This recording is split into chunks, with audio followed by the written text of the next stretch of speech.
I always get asked by different people how I modify the way that I interact with people, and women in particular, depending on the country that I'm in and depending on the country that they are from. Normally my answer is I modify it very little, maybe a tiny bit, tone things down in Canada or the US, and in Latin America I just let my cheesiness and romance side go.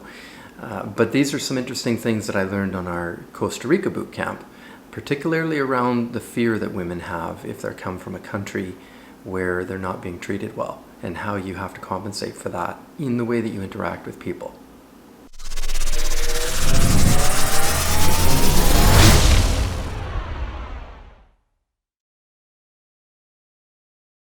Hey guys, Mr. C Silverfox. Got some infields for you here from our recent boot camp that we did with Mr. J in San Jose, Costa Rica. I want to break them down for you really quick. The first three that we're going to do in this video all have to do with fear. You've seen me talk in a couple of my other videos about how women from San Jose obviously are in a very difficult position right now. You can tell that in your basic interaction with them, you can tell that there's a lot of fear in women in general. You can see them walking in the streets holding their bags and just kind of looking like a deer in the headlights.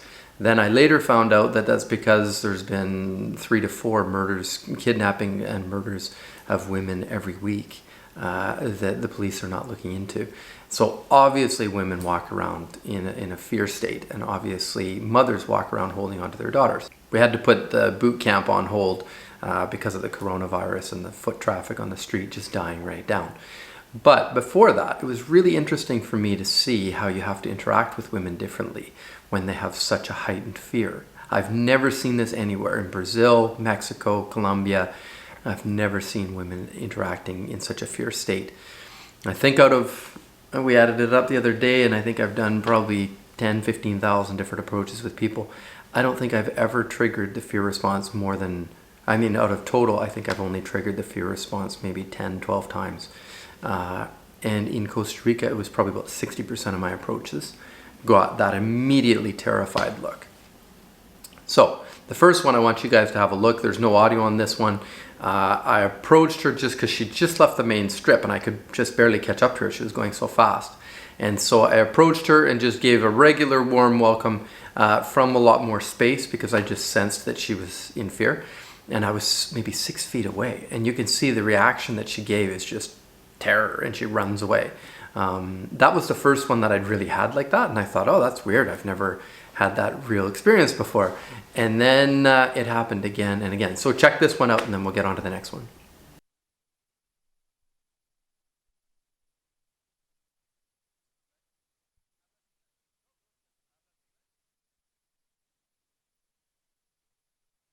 So that was the first interaction. I think I'd probably done a couple approaches before that in the day, but it left me with such a weird taste. I never get that kind of reaction. So I go around the corner, and I think about 10-15 minutes later, see this other really cutie walk by, and so I approach her, now being mindful to leave a lot more space. So you'll see I'm 6-8 feet away from the girls. I never do that in my approaches and interactions anywhere in the world. And this is before, the heightened fear of everybody having masks and social distance. This was just out of fear of being kidnapped. And so you can see that she looks at me, and she looks, even though I didn't approach her with my friend or with my student, Mr. J is sitting off to the side, and she can't see the camera because it's completely hidden. But even he probably just looked over at her, and she immediately is trying to assess whether I'm with him, what the potential threats are to her. And I'm authentically just trying to give her a compliment. So you'll see, you take a look at that and pay a special attention to the distance that I'm trying to be comfortable with myself, even though the primary way of escalating and building a sexual connection is to be close. Maybe not even touching her initially, but to just be close. So this is quite a foreign experience for me, but this is how you adapt.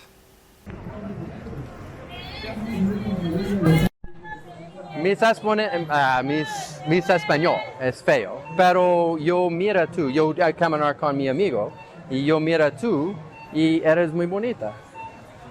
Yo pienso eres muy bonita. Y es necesito yo dice tú. So a couple weird interactions, and trying to right away realize, okay, this isn't me, because I just came from Colombia and I'm used to interacting with women. But I can tell that I'm getting such a different reaction. So I modify it a little bit more, dial myself back a little bit more, and I'm being very, very conscious of the body, the social distance. This is before the coronavirus, social distancing. This is just trying to be very aware of the space that she needs between me and her in order for her to feel like she's there by her choice and she's not in potential danger. And so I'm allowing that to be about 6 feet. And you can see in this one, I start to ease in a little tiny bit, and you can see right away, if I move forward a foot, she moves back a foot to maintain that distance.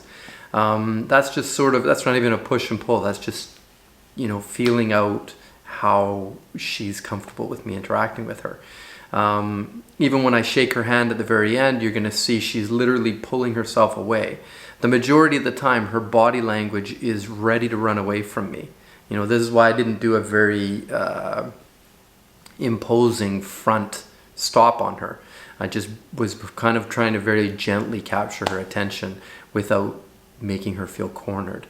Very much like a deer in the headlights kind of energy that I was trying to minimize for her. And so part of that for me was also, if you look at my body language, I'm totally reducing how imposing I could be because I'm significantly bigger than her.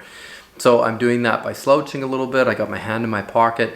You can see my stance is not a bold, firm-footed, masculine stance. I'm being much more vulnerable in my letting her see how shitty my Spanish is. Well, okay, that's natural. I have shitty Spanish. I don't have to try to show that. But I am letting the dumb tourist come across to be more vulnerable, just playing with it. And you can see we have a brief little cute interaction, but she's very much focused on, I got to get out of this public space and be safe again. So have a look at this, and then we'll have a little bit more of a talk about safety and how to create safety for women. Very important. My Spanish is terrible. Mi español feo. Pero yo mira tú y eres muy, yo pienso, eres muy bonita. Y necesito yo important. Beautiful. Thank you so much. What do you call people from San Jose? No, actually I don't know. Are you from San Jose? Yeah, but I think that we don't call us. You don't have a word for it? Normally, like I was in Bogota here. I got here yesterday. Yeah. And in Bogota, a person from Bogota is a Rolo. Yeah. So you don't have a word for the people from here? Actually, no. No. I think you should talk to your government and create a word for people from San Jose. Maybe it would be a good idea. Yeah. I think so. Yeah. So let me ask you a question. Why do you have a smile? Because you have a very cute smile. I don't know. I need to get to my house, so it was Okay. a pleasure. ¿Cómo se llama? Ashley. Ashley. Muy bonita. Thank you. So there you go, just 3 approaches from the day, but all of them you can see the high level of fear that women have. This is something had nothing to do with me. I've definitely been in a number of different situations and never seen that kind of fear. And I noticed it immediately. Like I said, probably 60% of the approaches that I had went that same way. So immediately it got me to thinking about safety for women and why it's so important. So it got me thinking about safety for women and why that is so extremely foundationally important. This is across the board, whether you're in Canada or the US or wherever you are. But it's even more so if you come from a culture where women feel insecure about their safety. When women can be raped or kidnapped and the people that do it don't get caught and put in jail like would happen in the West, it creates this kind of fear in women. And so several things that you can be aware of that you've seen in some of my video clips here, my Infields, but just in a more general sense as well. One is personal space. When you sense that, just take a step back. You can actually see, if you step forward, you'll see her anxiety go up, step back, see it go down. That can be helpful. Maintain that distance and find out what that safe distance is for her, not for you. Let her feel safe. Secondly, this is why approaching women with their mothers or couples or groups is even better in a place where people feel unsafe, where women feel unsafe. If you approach her with her parents, she's much more likely she's going to feel a lot more safe than if she's by herself. So you guys got to get used to approaching in groups. This is a kind of a vital place. I had some really good interactions with women with their moms, because the mom's there, she can calm down, her mom's watching her back, that sort of thing. Another thing to be conscious of, your body language, how you come across. Don't cross your arms. Don't, try and, slouch a tiny little bit so you don't look quite as imposing. You don't posture up. If you're feeling uncomfortable, you really want to get a smile on your face. You don't want to give the standard guy face, which is, I feel uncomfortable and I kind of like look tough like you would in a street. A lot of guys do that. Like they get the same look that they would have if they were worried a guy was going to jump them in a dark alley. They have the same look on their face when they want to approach girls. So of course you're going to scare the shit out of her because she thinks you're giving her your fighting face. So instead, think about funny things, get a smile on your face, relaxed posture, give a little bit of extra distance between her and you. Be very conscious of touching her, like even just shake her hand or whatever. In Colombia, I would just right away hold her hand, put my arm around her, pull her in for a kiss, talk into her ear, kiss her neck. Within like a couple minutes. You'll see in some of the other infields here. But you can see in Costa Rica, so much more distance required. Another thing you can do, focus on only going out during the day. Once it starts to get dusk a little bit, I didn't even bother doing approaches very much anymore in Costa Rica because it's just felt so much more unsafe for women. You really got to understand that she's taking a big risk if she comes home with you. And what you want to do is reduce that risk so it makes it easier for her to trust you and figure out things that you can do to do that. Another important one is if you do go out with a wingman, you have to be very conscious of where your wingman is and how you approached her. So for example, there's two ways that this could go down. You're walking with your wingman and you're talking, and then you want to go approach her if she just walked by or something. If she's within 10, 15 feet of you, I say out loud to my wingman, even though he knows what's going on. If I just walk over and start talking to her, he understands, he's cool with it. But she doesn't understand what's going on, and it's weird. The people around you don't understand what's going on.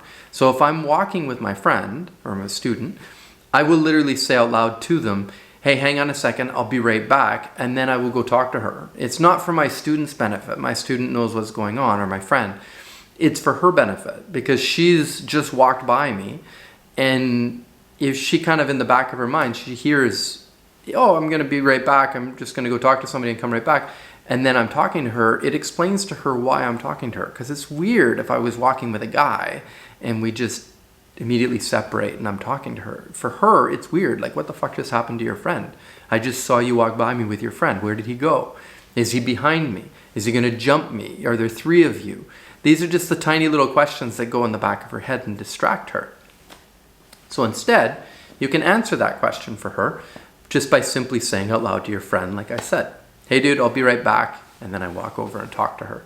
Another way that could go down is if you go out with your wing and you just say, hey, look, we're going to spend, maybe he's videoing you or something, and you just say, we're going to spend some time, not talking. And then you're wandering around and he's just watching you. He's just listening on a hidden mic if you're wearing one, or he's just videoing you. And then you just talk to people as if you're out by yourself, Then it doesn't matter because to everybody else, that guy that's standing there doesn't even know you. But if you're going to do the first one where you're kind of going back and chatting and debriefing and hanging out in between approaching girls, you definitely want to explain out loud, why you're going to approach her. Hang on a second, dude, I'll be right back. Go and approach her. And make sure that if you do interact with her and you're with your friend, that both of you are in front of her and a ways away from her. She can see your hands, that sort of thing. It's something to be really aware. You have to make her feel safe. It's like foundational romance. If she doesn't feel safe, she doesn't give a shit about what you're going to say. She doesn't give a shit about your compliment, who you are as a person, none of that. So learn to make women feel safe. It'll make your interaction so much better, so much more romantic. Hit the subscribe button below, hit the like button if you guys like this video. Definitely subscribe to my channel and hit me up below if you're not already on the Tusk WhatsApp group. I'd love to add you. It's a great place to get free value, learn about dating, masculinity and femininity, and really grow yourself. Take care, guys.